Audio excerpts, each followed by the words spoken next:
starved for entertainment, humor, and meaning.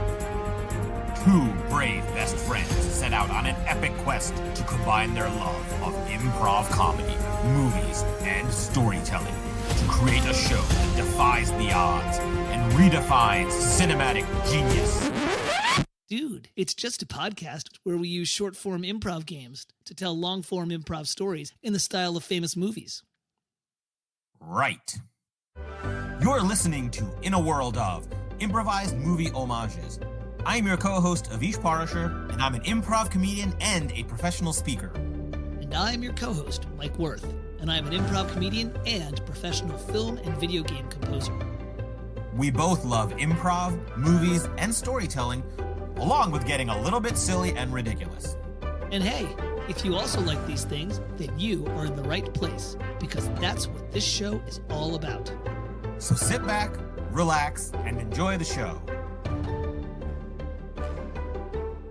Welcome to In a World, the Improvised Movie Homage podcast. This is the podcast where we use short-form improv games to tell long-form improv stories. It's sort of like some movie thing meets Whose Line Is It Anyways, and you get to experience it. I am your co-host, Avish Parashar, and I have done improv comedy for 28 years, and for 18 years, I have used improv as a professional speaker to teach business skills. Yes, and I am your co-host along with Avish, Mike Worth, and I am a professional composer for, used to be for film, television, and video games, and now I write music for my own pleasure. I also studied improv and trained under Avish for probably 7 or 8 years, and I am the co-host of our awesome movie homage podcast, In a World.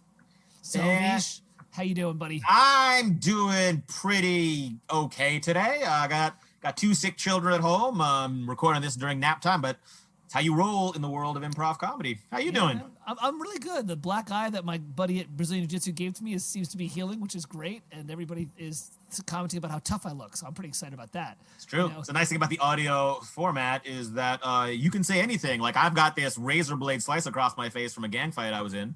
But I won, so it's okay. Yeah, but winner chicken dinner. So, all right. So enough nonsense. Now to the real nonsense. Welcome, everyone. If you are listening to Improvised in a World of Improvised Movie Homages for the first time, here's how it works.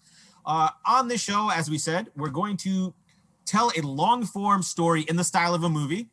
We'll tell you what that style is going to be in just a moment. But rather than just telling it like a play, we populate the show with short-form improv games. So it's like using a bunch of short-form games to weave together a long-term story.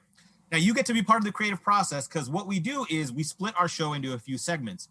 The first half of the show is where we're basically talking about the genre and what we're going to do. So segment 1 is for 5 minutes. We're going to talk about the genre and what are the tropes of that genre. Segment number 2, we're going to spend 5 minutes hashing out an outline based on the tropes. What do we want to have happen in this story? By the time we get to the improv, that often gets thrown out the window, but at least it gives us a starting point. Then we will talk for no more than 5 minutes about what improv games we want to use for each act of the outline. Now, we are still deciding right now whether that's going to be part of the show or that may be something we just summarize. And if you want to actually hear the discussion, you can subscribe to our Patreon at patreon.com/Avish and Mike. And then after we've picked the improv games and done that, then we just launch into the show. So why don't you share with our good listeners what is our genre/starting point for today's show? I will, sir. And this was voted on by you, the audience. Ta-da! This week we are going to be doing a spy thriller in the style of James Bond. So James Bond. Da-da-ba-da. It's gonna be great. Yeah. Goldfinger. It's a shame, actually. It's a shame my keyboard's not working correctly with the audio because one of the tropes of James Bond is always the song, right? Yes. Well, I know, right? Since this is a test run and this recording probably will never make it to the light of day, we will definitely be reusing some. We're going to do it Indiana Jones Adventure again. We'll do an alien sci-fi again. We're definitely going to do another James Bond. Yeah, because I really want to write a James Bond song. It'd be like, one of those. Yeah, totally. Yeah, so, all right. So we're going to do a James Bond. In just a moment, we're going to get started. Before we launch into our first level of discussion, a couple of quick reminders/announcements. If you want more info about us and our show, go to www.avishandmike.com. That's AVISHANDMIKE.com. If you are listening to this, which you obviously are, Of course you are. Whatever podcast app you use, or head over to iTunes. If you could give us a 5-star rating if you like our show, and what would be even more amazing is if you could leave us a quick review. Those two things really help other people find us. And if you like what you're hearing here, just go ahead and share the link or share the episode on whatever social media platform you prefer, so other people can join us. And finally, if you like what we do and want to support us and get some extra bonuses like some behind the scenes stuff, here's some discussions we edit out. You can support us on our Patreon at patreon.com/Avish and Mike. Yes. All right, enough with the hat out for for requests. Enough with the tin cup rattling. Let's get started. Segment 1, discussing the tropes. Yes. And our 5 minute starts now. All right, let's talk James Bond tropes. Yeah. All right. So now, again, we're not doing James Bond. We're doing James Bond-esque genre. Yeah. So, yeah. So, of course, main character is suave, Secret agent, capable, suave. lethal, but also charismatic. Yeah, the ladies' man. Yep. This is the main character. He's got high integrity, like incorruptible, but also is a bit of ends justify the means, right? Yeah, he kind of does whatever he has to. He's, he's high integrity, but he also like doesn't care all that much about authority. Yeah. Like he'll follow orders and he does his mission, but he's not above going outside the lines. And yeah, right. The villain is, I mean, God, it's like the villain pretty much writes itself. The villain is usually there's usually it's like a mastermind. The main villain is usually not physically imposing. Usually it's like a mastermind, a scientist, or rich or politician. Yep. But of course, he has the henchman. Yeah, who is, it's funny. It's kind of it's not that dissimilar from last week in terms of the basic character structure. Like last week, they got a villain, they got a henchman. Yep. There's a main henchman, like a Jaws or a Grace Jones or whatever. Yeah, the henchman had some sort of affect modification, device, specialized weapon, that kind of thing, right? Yeah, some kind of unique identifier. The villain is a mastermind. Main villain is smart, not physically imposing, often rich and powerful because he needs to fund his maniacal scheme. All right. There's always a female femme fatale type. Usually, either like always involved somehow with the story, like the plot.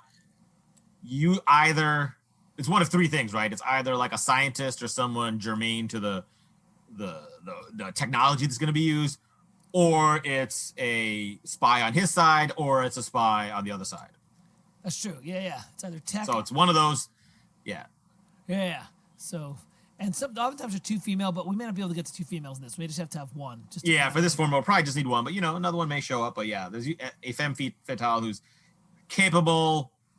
Depends what era of James Bond we're talking. In earlier eras, it would often end up being like a damsel in distress, but in later would be more capable and really able to. Although you'd be surprised, Pussy Galore in Goldfinger was surprisingly capable. It was Jane Seymour in Live and Let Die that was pretty much she was the Oracle. She was the seer. She was the classic, like, can't really. Yeah, you had a few through the era. They kind of, in. Yeah. But then you got Michelle Yeoh, baby. Oh, shit. Michelle Yeoh came back, right? But that was after a couple others that were more like just very passive. So. Yeah. All right. So, you got your femme fatale, you got your henchman. Other plot tropes. There's usually a huge, complicated plot, like life, world ending or changing.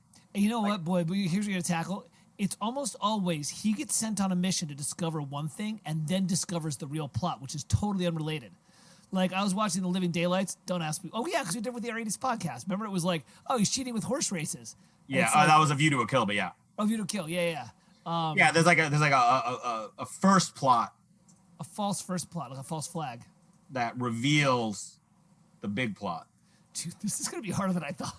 Which we're going to streamline, and this is what we're playing around with right now. Yeah. There's a huge plot. This is another challenge we'll have. It's multi-location, right? Every Bond movie's got almost at least 3 different cities around the world. And they're always exotic and beautiful. Exotic. Beautiful. There's usually sex, often more than one person Bond has sex with. Like there's usually like a previous random person or henchwoman or a lackey.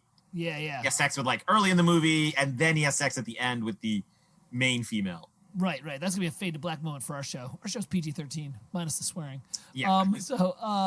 And then there's always a big final, like a final staged battle. Yeah. Which is usually on a very dramatic location. Yeah, but it's some kind of epic. Oh, there's also always like earlier. There's the mission debriefing scene and the gadgets and the gadget scene. Oh yeah. So Act 1 has the mission debriefing, mission ops, and gadgets. Debrief the gadgets, and he uses the gadgets throughout. Yeah. And then, I mean, it's 5 minutes. So any final tropes you want to throw in there? No, that's gonna get us started. I think that was the big thing we got, was the idea of the false first plot into the real plot. Excellent. Well done. All right. So now, segment 2, creating the outline. All right, let us now make our outline, and we start with a 4-act structure. You've probably heard of the 3-act structure. We just split Act 2 into 2 acts. So we have 4 acts. Opening. Right. It just helps us with the games. Yeah. Yep. Okay, so now we kind of go back and forth on our format. Do we want to start with a trailer, or do we want to start with because Bond always has that like prologue scene. He always has that cold open scene, yeah. Yeah, so we can do both, but I think for the sake of time for today, we should just pick one. Either we do a trailer or we do the high action prologue. I think high action prologue. Yeah, for Bond, I think we need a prologue. Yeah. Which that's like that starts that opening mission that may or may not be related to the some Bond movies it's completely unrelated, but later they got smarter and that opening mission would somehow lead to the bigger story. Yes. All right, so then for Act 1, so we got a lot of stuff has to happen in Act 1. He needs to get briefed. He needs the tech, right? The briefing and the tech. He needs to go on his first the first level mission. Investigative mission, yeah. He needs to usually meet the female. Often meet the villain and or the henchman, the main henchman at this point. They usually cross paths in Act 1. Yeah. Don't worry, we'll have ways of jamming this all in there. All right. And oftentimes, if I'm wrong, he actually ends up succeeding in the first mission, but even though he succeeds, that's when he realizes, oh wow, this is a much bigger plot. Yeah. All right, so we basically got to do there's only really 2 sections then in Act 1. He's got to do the briefing and the tech, and then the whole sequence where he goes on the mission, meets the female, meets the villains, and succeeds or fails in that mission. So it's kind of like 2 mini parts there. And yeah, he either foils the first mission, or he discovers the first. He kind of figures out and solves the first mission. Like a lot of times, he might not even foil. He might be like, "Oh, we figured out that he was doping the horses," and then we can figure out. But then he finds out the next thing. It's like, well, let's not worry about the horses. Yeah, and sometimes it's like kind of unrelated. Like, oh, he finds we're doping the horses, but while I was investigating the doping horses, I came across a meth lab. Like I came across a device that wants to destroy California. Like, oh, we should do something about that. All right, so in Act 2, so usually Act 2 is the investigating, learning. So obviously each one's got a different exotic location. So Act 1 will be in one locale. Act 2 will be in a different locale. Yes. This is actually where he is. Okay, so this is where he's putting together pieces of the puzzle as to how he finds out the first plan at the end of Act 1, the real plan. Mm-hmm. Act 2 is where he discovers kind of. Well, I feel like Act 1, at the end of Act 1, he discovers that there is a bigger plan, but he doesn't quite know what it is. Like a lot of times they find a name like, what is synergist? Like, I don't know. We should go find out. Right. And that's why he's researching various locations. He's putting together pieces of the puzzle. Usually like one location is where equipment's being built. One location is like where various, Right. So in Act 2, I think is where he needs to actually discover what the plan is. And usually the female will be with him. And this is where he gets his life threatened and gets one of his first action scenes, usually. Usually it's a fun little after the prologue. Scene. And sometimes Act 1, that'll be an action scene too, but Yeah, but really Act 2 is where a lot of the good stuff happens. That's where he'll be on a train and like he's climbing up on the train. And there may or may not be the main henchman, but there'll definitely be henchmen he has to like do stuff with. Yeah. All right, so Act 3 is, by this point, he's got a sense of what the plot is, like what the bad guy's plan is. And now he wants to go and try to either learn more about it or stop it. Right, he kind of shifts modes from like, all right, now we know. The one thing we left out, which happens in almost every Bond movie, which maybe this would be part of Act 2, is there's always an undercover element where he like pretends to be somebody else to like learn more, right? So I think that's gonna be Act 2, is he's gonna go in disguise as, Shimjin Smythe or whoever the hell he was. Sinjin Smythe. That's a great way the Brits call St. John. Sinjin. That's actually. I had no idea. And neither did I until I saw a thing. Sinjin. That's weird. Sinjin. All right, so Act 3 then he usually gets revealed as like St. John Smythe is actually James Bond at the end of Act 2. So now he gets proactive either in learning or proactive investigating or trying to stop. At this stage of the game, he's starting to stop the plot. And all right, that's 5 minutes, but we can go for like another minute to finish up Act 3 and 4. Freaking James Bond. He's starting to start the plot. At this point, he attracts the attention of the bad guy. And if I remember correctly, this is where numero uno henchman tries to kill Bond, and Bond narrowly escapes. Yeah, there's usually some kind of a... Numero uno tries to kill Bond, but Bond narrowly escapes. Or spy, whatever. It's not Bond, and by the end of Act 3, the whole plot is definitely known, like what the bad guy's plan is, which lead to Act 4, which is at the final location, whatever the device or the thing is, or the headquarters is. It's just a big confrontation at that point. Like he has got to sneak in, he's got to get to the bad guy and fight the bad guy and win. Yeah, and it's almost always stealth followed by disruption of the plan, followed by killing henchman, then villain, and then the oral sex. Oh yes, let's not forget the oral sex. Yes, he was all give us a good spanking. All right. Okay, so that's our outline. And there's a lot to cover. We may not get to all of it. When you run into a James Bond thing, it looks like the fever dream of a horny 14-year-old. Pretty much. All right, so let's go into our game document now. Segment 3, choosing the games. Oh my God. All right, so for our prologue, which is going to be kind of a high action, quick hitting,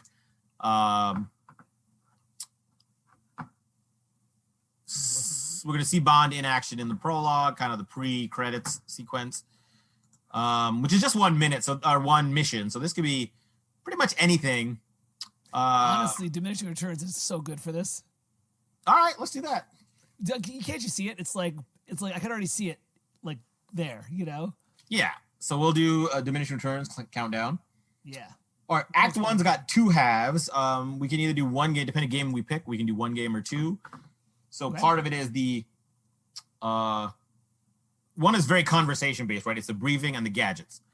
So that's very, and then the other is more like out on the mission. So let's see, what are some of the ones that we like?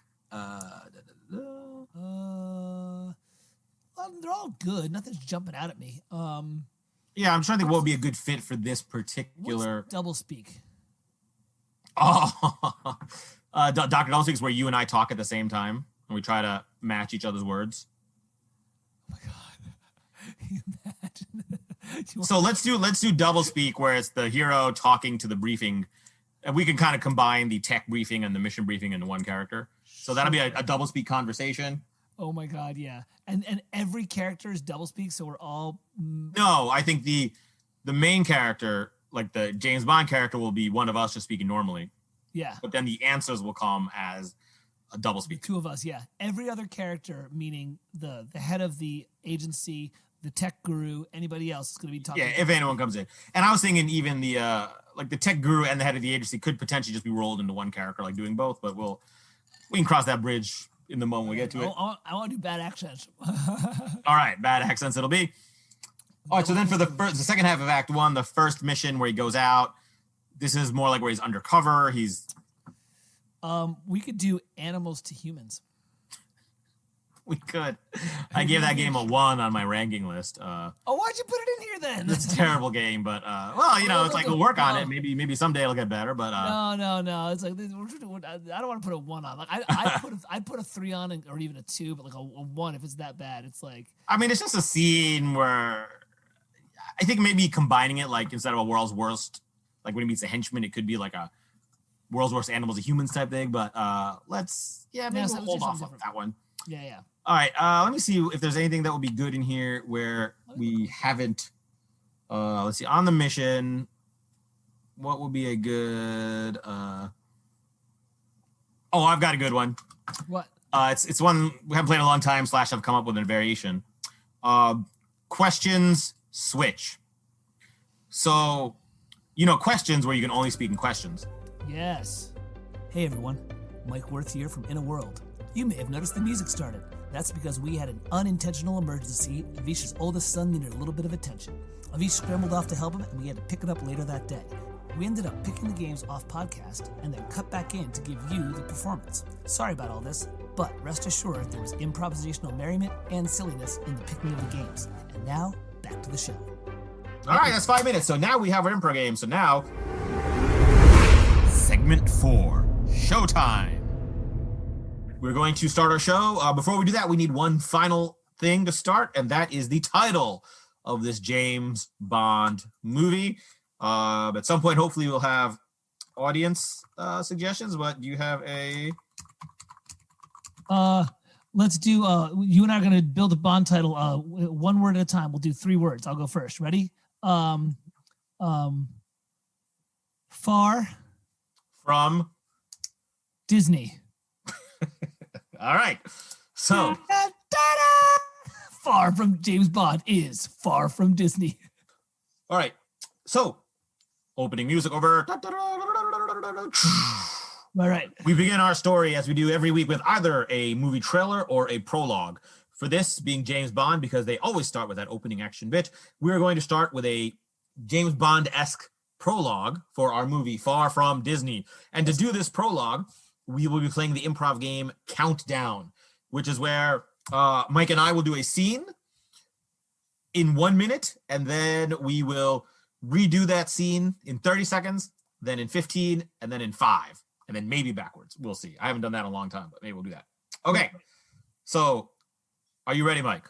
I am. Now, are we going to do a story, or are we going to do a scene with two people? Well, we'll do a scene with 2 or more people, 2 or more characters. So. All right. You and I are both involved, though. That's good. Yeah. All right. I'm reminding myself today, I'm going to once again try to lean into the silliness and wackiness. And I'm going to try to do some big, goofy characters, too, just because I think that works better. I agree. And then do you want me to be doing the timer and taking and either way, I got my iPhone up so I can do that. All right, well, yeah, why don't you be on timer, okay? Okay. Ready? Yes. Cold open. Cold open to Far From Disney. Yes.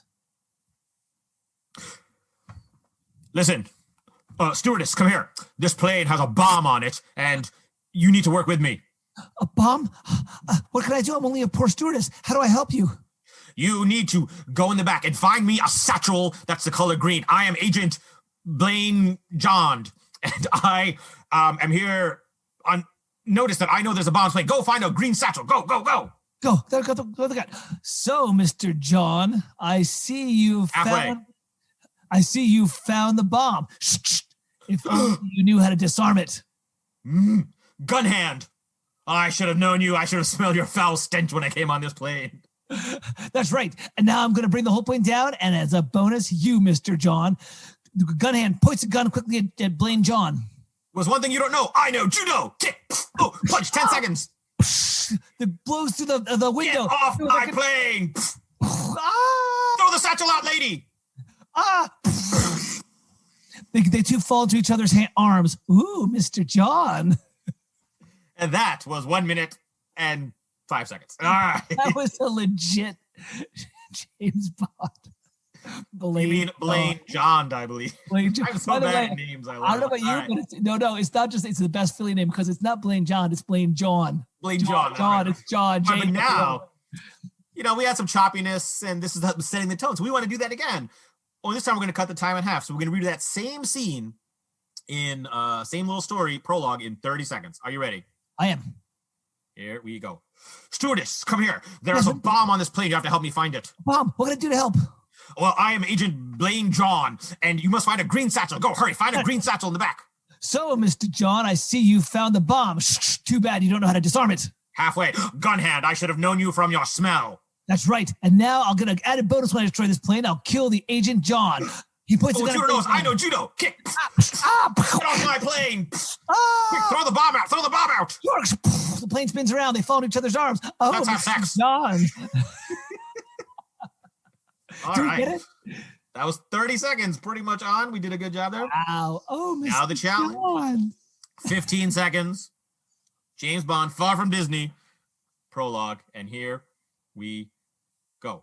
Ma'am, I'm Blaine Jawn. There's a bomb on the plane. Get rid of it. It's a green satchel. I'll get it. So you found the bomb, Mr. John. Oh, but I know judo. Kick. Out the window. Get off my plane. Quick, throw the bomb out, lady. The plane spins around. They fall in each other's arms. Oh, Mr. John. Yeah. I got it. You got it, baby. Oh, Mr. John. All right. Last time in 5 seconds. Here we go. Ready? Yep. And go. Blaine Jawn, find the bomb. Get off my plane. Oh, Mr. John. That's the most important part of the scene. That is. And that will go directly into the James Bond Far From Disney theme song. Yes. Nothing's set up for this. So. All right, let me see. Wait, hold on. I'll give you a little. It's all right. You're going to do it. No, baby. It's got like 3 degrees in this crap. So, what is the? Yeah, actually, you know what? I need to do this. So, what is the sound of that? It's the and now into the James Bond, right?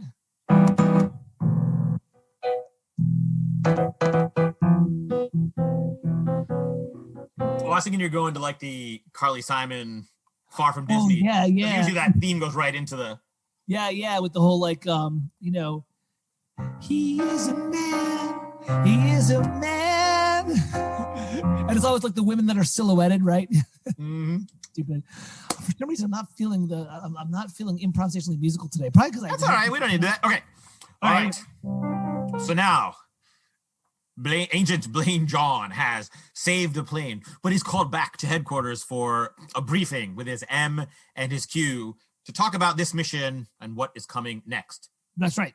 To act this out, we'll be using the improv game DoubleSpeak, where Blaine Jawn will be speaking normally, but the characters he speaks to will be speaking using an improv game called DoubleSpeak, where Mike and I will have to focus and say the same words together at the same time in our response to Blaine Jawn.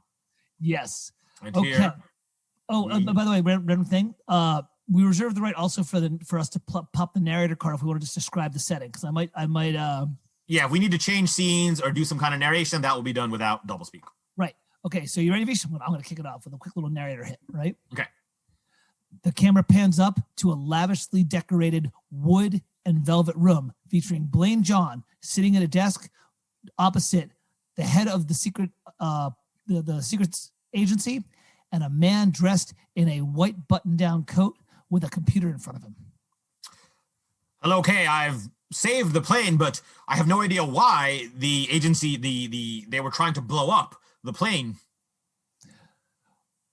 Well,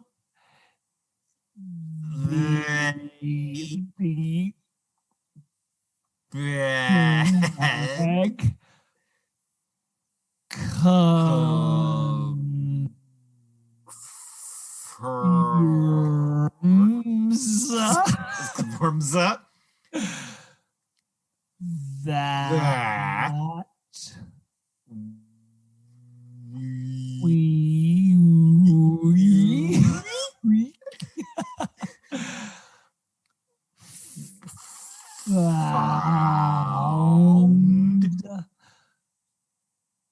Aha! You found the bag and it conformed to it. Wait a minute. That green satchel. You're saying that there are green satchels everywhere on many planes across the nation or the world? Yes.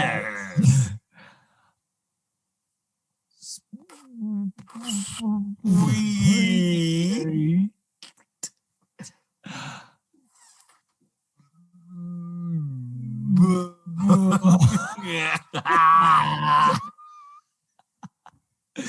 that game might need a little practice. We keep on going. This is. I don't care if it's text. I'm having a ton of fun watching you on Zoom. You're like, you need to go. And you can lead too. I don't have to be the one leading. So. Oh yeah, I'm trying to lead all the time because I felt like I was leading a little bit. I was like, I wanna be in the moment there. Yeah. Disneyland and find where the bad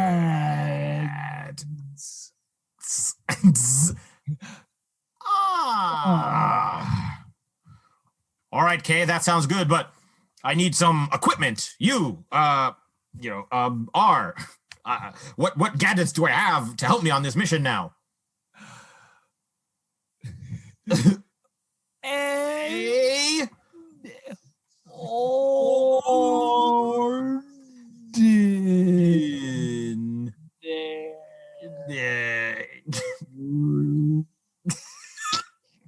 Could you repeat that? I didn't quite understand. What is this?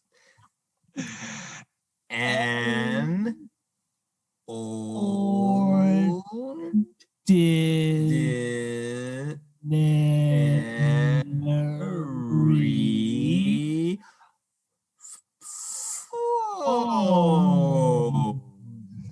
a phone? But I have my iPhone. Why do I want an ordinary phone? Like an old rotary one you're talking about? That doesn't make any sense. R?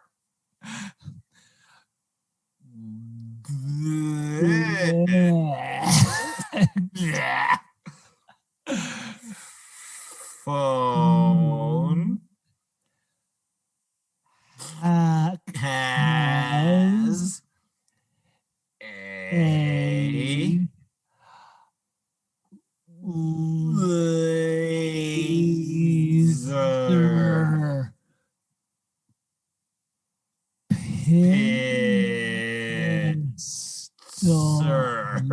laser pincer.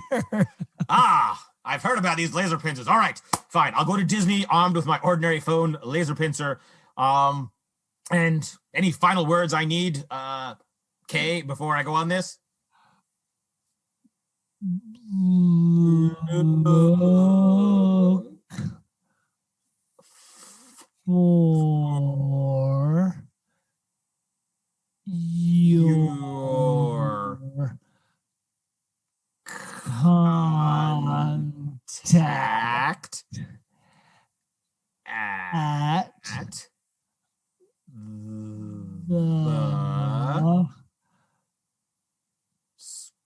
small world. Well, I hate that ride, but fine. I'll report back to let you know what I found. Was it? There it is. So, armed with that knowledge, Blaine Jawn got on the first flight from Oregon to Disneyland.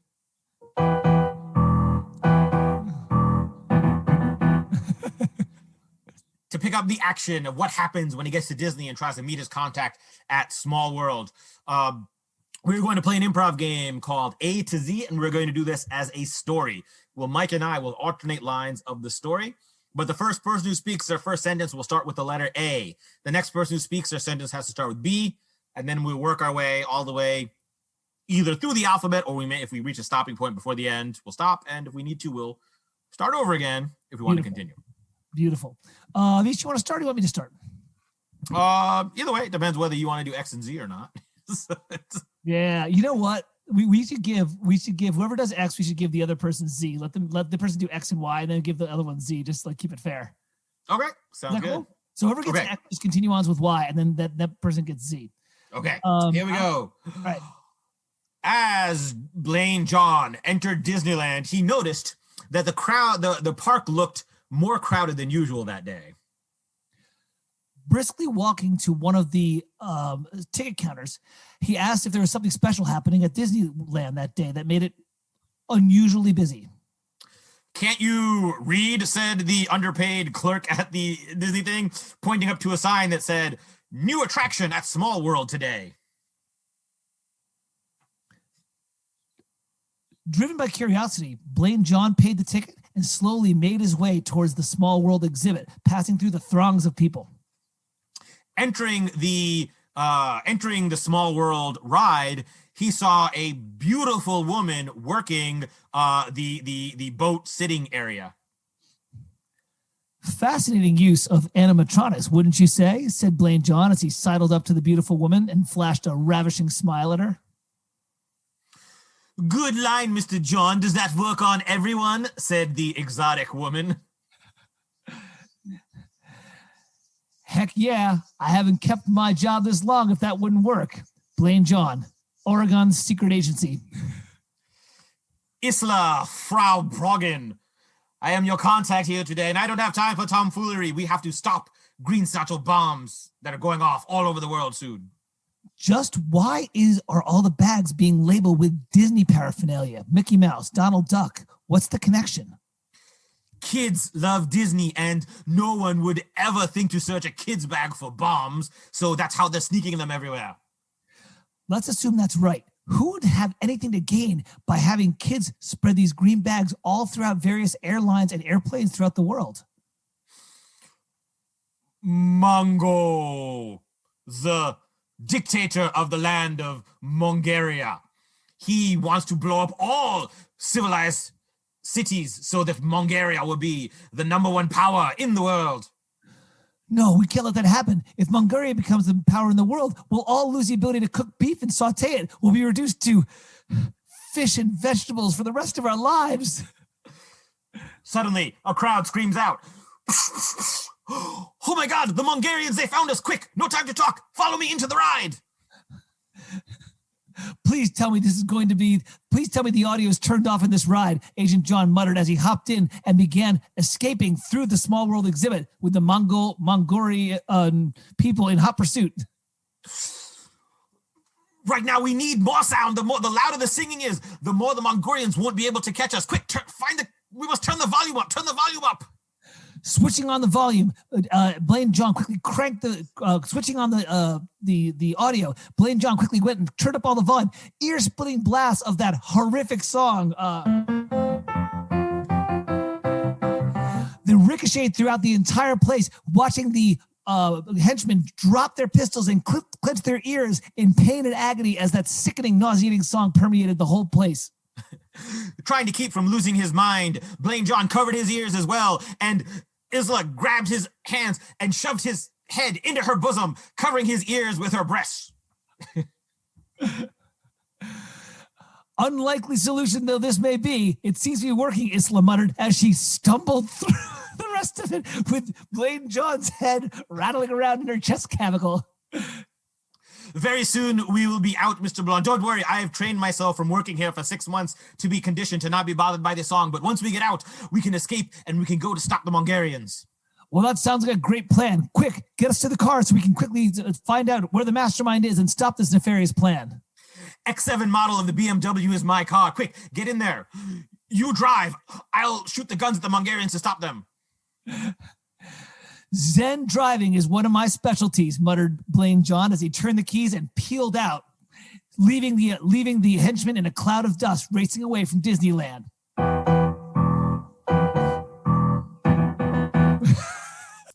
Isla and Blaine drive off, knowing now they need to stop the Mongo of Mongoria, who wants to destroy all civilization using Disney-themed bags. Their quest takes them to the land of fish. Because Mongorian, evidently, this is going to be a land of fish, we've said, if the beef is destroyed. They go to the land of fish. They find themselves at the last known place of the continent of Atlantis. Yes. And to continue our story. Off the coast of Florida. Off the coast of Florida, yes. Yes. And to continue our story, we will play the game Best of Times, Worst of Times, where we will be acting out a scene with multiple characters. At times, we will say Best of Times, at which case everything that happens in the scene must be really, really good, the Best of Times. And then when we clap and switch to Worst of Times, suddenly everything takes a turn for the worst. All right. And we can both do characters and narrator as the scene needs, right? Yep, we can jump in and out as we want. Are you ready? I am, sir. Okay. All right, Isla, you've brought me to this weird Florida coast. You were talking about Atlantis. What on earth are we doing here? How is this going to help us stop the Mongorians? Well, when Atlantis sank, legend has it, this was where a giant explosion of fish eggs and started the entire population of the fish. What I think Mongoria is trying to do is he's trying to destroy the beef and then rise up Atlantis again, thereby creating a surplus of fish, which everyone will need and he will own. We need to find out what kind of technology he's using to get Atlantis to rise again. Best of Times. Yes. Well, that's amazing you mentioned that, because I remember I just read in Popular Science magazine that there is a technology that's going to raise Atlantis, that's going to raise anything from the bottom. They use it on the Titanic, but if he can adapt that to a whole city, he could completely destroy the world. Yes. Oh my God. Thank God you read that. Now we know where the scientists are that have this technology, so we can go and protect them from being kidnapped by the Mongorians. Worst of Times. Yes. Except that the scientist lives in a place that my passports don't work. I'll be shot on sight if I go to the country where they're being held. Canada. Oh but R didn't give me any technology. He just gave me this stupid phone. I can leave you here and then you might die, but that will be worth it for the cause, I think. Best of Times. Yes, it would be such a worthwhile use of my life, and I would die knowing that Blaine Jawn has brumskied my boobies, and it would make me so happy. Well, Isla, if this is going to be the end of it for us, perhaps we should have at least one good night together. Worst of Times. I can't think of a single worse thing to do with my last half hour on Earth than spend that with you, Mr. Jawn. I see what this is all about now. You can kiss my help goodbye. Figure it out on your own. Damn you, Ilsa. Don't you know the world is at stake? I'm incredibly insecure. If you reject me, then that's why I conquest so many women. Damn you. I can't continue on this mission. I'm just going to give up now. Best of Times. But wait a sec. By giving up, that means you'll be fired from the agency, which means your fake identity won't be valid and you can use your real identity and get across the border to Canada. So yes, give up and we'll sneak over as yourself. I can sneak as myself and you can sneak over as my wife, because we can get legally married and then it'll all go through. So if we get married, then we can go anywhere together. Oh, I'm so glad. Worst of Times. I'm so glad you said that, because I have absolutely no money to my name and I need to mooch off somebody with a strong government pension. I hope you don't mind that I'm basically going to dive into your retirement funds when we get married. But hey, at least you'll have me and his beautiful chesticles. Well, that's true. I can sleep on your chest. But the problem is I've been burned one too many times and one too many relationships. So we're going to have to sign a prenup before we get married. Oh, a prenup. I can't be actually working on that prenup right now. It's if I do a prenup. Suddenly, the Mongorians have found them and start shooting them, and they're led by their main henchman, who somehow is alive, gun hand. Best of Times. Ah, Mr. Jawn, I'm alive. It's a great day, isn't it?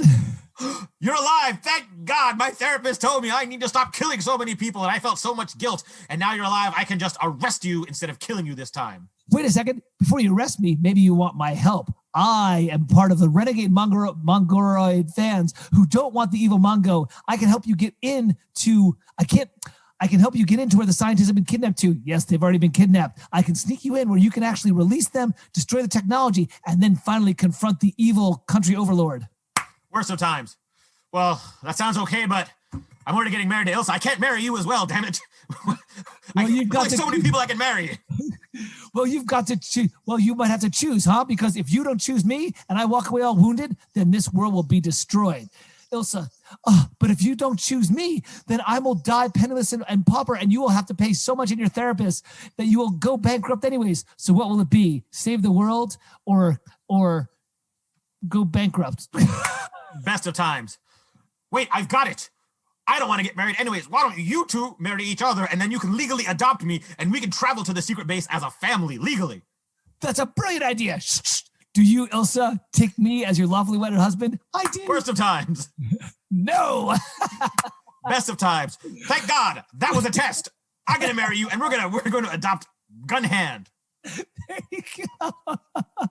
And so, on this cockamamie plan, Ilsa and Blaine Jawn get legally married, take the time to legally adopt Gun Hand, and travel across the Canadian border to Mongo's secret base. Yes. That was fantastic. All right, so, and this would technically be Act 3, but it sort of feels like we're moving towards Act 4, so it can kind of go either way. We'll kind of see where we go. So, Yeah. All right, so our heroes have crossed the border, and now they are being taken by their adopted son, Gun Hand, to find Mongo's secret base. Of course they are. And to progress this part of the story, we're going to play an improv game called Question Switch. We'll be doing it as a scene. Everyone will be talking normally. When we clap and say questions, then everyone can speak only by asking questions. When we clap and say normal, everyone can speak normally again. So we'll go back and forth between questions only and speaking normally. Got it. Love it. All right, Okay. Vish, why don't you kick us off? Sure. Start speaking normally. Okay. And you're we'll both be controllers, yeah. All right, Gunface, you've brought me to the seediest part of Toronto, which is a seedy city to begin with. Boy, is it ever. There's what better place to hide a top secret installation dedicated to raising Atlantis from the grave. Gunhand walks over to a small closed bank. He taps 3 times on the door, and suddenly the wall slides aside. He motions Blaine Jawn. Questions. What is the password? Do you know the password? Would I be here if I didn't know the password? Are you telling me none of you idiots knows the password? Isn't it Mickey Mouse Club? It is Mickey Mouse Club. Please enter. Thank you for knowing the password. Oh, thank God. M-I-C-K-E-Y. I'm all through this. Come on, Agent John. Come on, Ilsa. As they make their way down towards some deep, dark stairs, they see a glow rising from up in the basement, a yellow-orange glow. They see a small area with about 15 scientists typing away on computers and a giant set of hydraulics being assembled with dramatic music to accompany it. Oh my God, that's the Atlantis device, isn't it? Yes, it is. And we have to destroy it at these 3 places or else it's going to be able to be put into play this evening. With no explosives, how can we destroy this Atlantis thing? Didn't you bring any explosives? Where is the dynamite? We can blow with it. Will the dynamite be kept in a storage closet like that? Where's the key to that storage closet? What are you 3 doing hiding behind that place back there? Did you guys bring the guns? Which ones would you like? Quick. Don't give them to me. Just shoot. Gun Hand, my son. Gunhand quickly throws a gun to Blaine Jawn and immediately starts firing at that nosy security guard with the other. Boom, boom, the shots ring out. All of a sudden, 10, 15 other guards start pulling out their shotguns and the submachine guns start firing back and forth. A huge fight breaks out. Questions. Oh, what do we have here? Who is that voice? Oh my God, don't you recognize the voice of Mongo the Mongorian? Will you three stop disrupting my plan for world domination, please? Could you come down here so we can talk about it? Why don't I send my guards up there instead and eliminate the threat? Overseen by Mongo and surrounded by henchmen, Blaine Jawn, Gun Hand, and Ilsa have no choice but to throw down their arms. Will Ilsa and Blaine Jawn make their way out of this conundrum? Will they stop the Atlantis device? Tune in next week at the same bat time, same bat channel. I can't believe we could do that with the narrator. And so we have now reached the end of the 3rd act. where they have uncovered the plot to raise Atlantis to destroy the world, basically. To take control of the fish supply after destroying all the beef. But all the beef with all the Disney bombs blowing up. Right, but they've been captured and disarmed by Mongo and his henchmen and are now sitting in the base, imprisoned and disarmed, waiting for the Doomsday Atlantis device to be built. Now, Act 4, so we're going to finish up. Our good guys are captured. They're in the bad guys' base, but they are captured. Right. The Atlantis is about to be raised to release all the fish and destroy the meat market, as hundreds of Disney-themed satchels across the country are going to blow up in a coordinated fashion. Right, destroying all the meat. And to finish this movie off, we're going to play the improv game Cutting Room, where we will start out with either a story or a scene, and then periodically Mark or I can just clap our hands and say cut to, and we'll cut to a different scene, maybe to a behind the scenes. There's free reign to wherever we want to cut. Right. All right, here we go. Okay. The guards come in and roughly pull out Isla, Gunhand, and Blaine Jawn and drag them to a conference room where they can sit overlooking the construction of the Atlantis machine. Oh, so you see, Mr. Jawn, I have been well aware of your exploits for a long time now, and there's nothing you can do but sit and watch the end of your world and the beginning of mine. Cut to Mongo being aware of his exploits for a long time. That looks like Blaine Jawn. Ah, I'm aware of you now, Mr. Jawn. Come back to the original scene. You'll never get away with this, Mongo. Are you so sure, Mr. Jawn? How are you possibly going to stop this? As Mongo gestures expansively to the giant construction that's now being put on giant trucks to be wheeled out the door. Well, there's one thing you forgot, Mongo. You may have disarmed me, but you didn't take away my old-style rotary phone. What? That old thing? Pfft, I thought that was some memento from a times past. Cut to an actual memento from times past in Blaine Jawn's life. Oh, this snow globe reminds me of my mommy. She bought this for me when we went on a trip to Disney World when I was but a lad, and it started me down this course, and, oh, Mother, I miss you. I miss Disney. Hey, let's go play at Disney World. Oh, sorry. Cut to Blaine Jawn visiting his mother's grave after the snow globe shattered. Mother, I'm sorry that. I'm so sorry. I played with that snow globe inappropriately, and the glass shards sliced your neck right in front of me. I don't want anyone to ever suffer pain again. I will dedicate my life to fighting badness and evil. I will do everything I can to avenge you, Mother. I'm sorry. Back to the original scene. Yes, you can keep that rotary phone if it makes you feel better. An affect from a more antiquated time. Well, it may be an antiquated time, but perhaps you've never heard of laser pliers. Blaine Jawn snips his shackles and Ilsa's and gun hand as they two are now free, you due to the laser pliers. Mongo stands up and runs to the room, screaming at the guards. Guards, kill them all. Cut to the guards talking on their coffee break while this is going on. Oh, man, this is the best gig. You know what the best part about it is? As far as I can tell, Mongo's not going to do anything stupid with those prisoners. Just leave them locked up down in that cell, so we don't got to do anything. That's what I'm saying. Keep them locked up, take away all their stuff, and, I say keep them tied up in the cells, right? That's what a smart person would do. Yeah, man, I love it. There she goes, guards, kill them all, get it together. Are you serious? Are you serious? Are you freaking serious?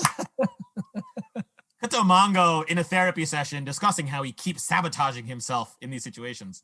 So, Mr. Mongo, this is now the 7th plan in world domination that you've been thwarted. What do you think is the consistent, the constant between all of these things? Other people are always getting in my way. If they would just not be in my way, then I would be fine. My henchmen stink. The people who work for stink. And these enemy agents of the government stink. Seems like there's a lot of externalities. One thing that we have to remember is that this world that you've built around yourself is not so big. In fact, therapist, you stink. Oh! Cut back to the original scene. Isla turns to Blaine Jawn. We've got to divide and conquer. Mongo's getting away, and over on this side, the machine's going into the airplane to get flown down to Florida. We've got to both stop Mongo and stop the machine. The gunface steps up. I know I've lived a bad life, and These last 3 days being your son has brought me more joy than anything. I will stop the machine. Cut to them. Him being brought more joy over these last 3 days. Well, Gunface, we have some time before our plane takes off. How about we get some ice cream? Can I get chocolate fudge lick ripple with peanut butter? That is a lot of sugar. What do you think, Mom? Oh, it's only one time. And besides, we might be dead tomorrow. Oh, sure, Gunman. Go ahead. Get yourself the triple chocolate ice cream with peanut butter. Great. Cue happy family music, you know? To a montage of them singing and dancing and doing lots of family fun stuff. It's a wonderful life. It's a wonderful life when you got a gun for a hand. It's a wonderful life. It's a wonderful life when your dad is a secret agent man. Cut back to the original scene. So I will go and I will stop the Atlantis device. You two stop Mongo, because even if I stop this one device, if he gets away, he'll just try again. Gun in hand, I never thought I'd say this before, but you're a good person. Go with speed and fortitude and try to come back alive. Thanks, Dad. And I've been meaning to tell you this for the last 3 days. Your mother's death was not your fault. Cut to how the mother really died.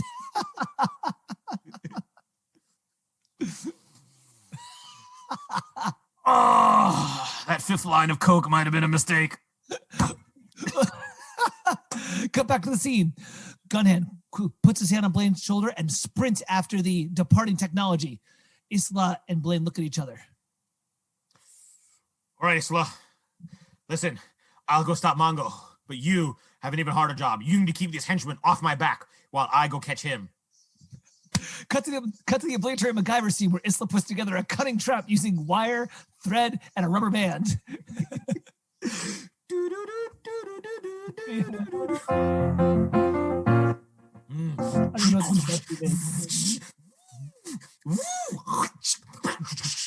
Cut to the guards tripping all the clever traps that are being done after she builds them all. So I was saying, I know the job doesn't got much insurance, but I figure we'll be okay. Rubber bands! All of a sudden, guards get rubber bands wrapped around their necks, pulling themselves up and dangling, hanging like this. Why did that idiot not just keep them locked up? Cut to Gunhand trying to stop the Atlantis tech from getting on the plane. All right, I have no bomb, but these pistons need to be stopped. I think the only way to stop them is to use my body as a wedge to stop these pistons from going.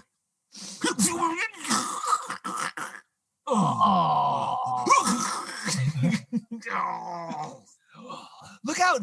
The machine's going to be overheating. Something's gummed up the works. Oh, God. With a rumbling thunder, the machine explodes, starting to set off shockwaves into the pillars and starting to crumble part of the enemy lair.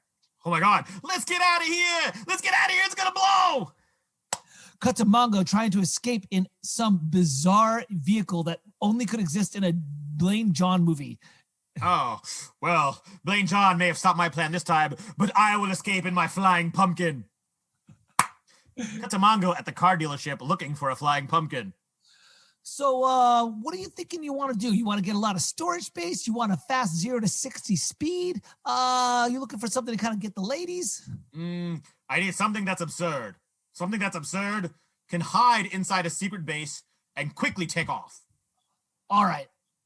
I saw that you had this little Disney sticker, and I know we're far from Disney, but I got this car from this. She says she was a princess, but that was right before she blew herself out.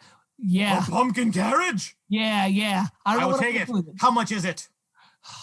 You know what? If you just clean the blood off the back seat from when she offed herself. Mongo does no work. You're an idiot. Get back to Mongo and Blaine.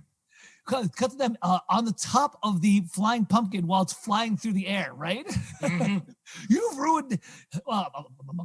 ruined everything, Agent Jawn. You've ruined my 7th attempt at world domination, destroyed my Atlantis technology, and burned up my lifetime Disney card. Now you will die. Stomp, stomp, punch, punch, hint, hit, punch, punch. Oh! Mongo knocks down Blaine Jawn and is standing over him, monologuing. I will enjoy watching you die. The eighth attempt shall revolve around your death. We will frame you as an enemy of the state and create a new global civil war of which my country will be the only one standing. Cut back 30 years after Blaine Jawn's mother died via, he thought, snow globe. Oh, mother, I will keep this shard of snow globe with me always. I will never let it go as a constant reminder of the memory of this moment. Cut back to the scene where he's got his hand on John's throat. Do you have any last thing to say, Agent John? Just one, Mongo. It looks like the forecast calls for snow.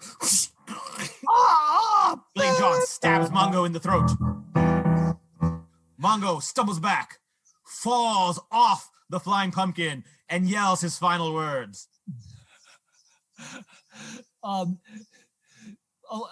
Mickey Mouse! He falls crashing onto, of all things, the Disney tour bus, which was driving in Canada going from Toronto to Disney World.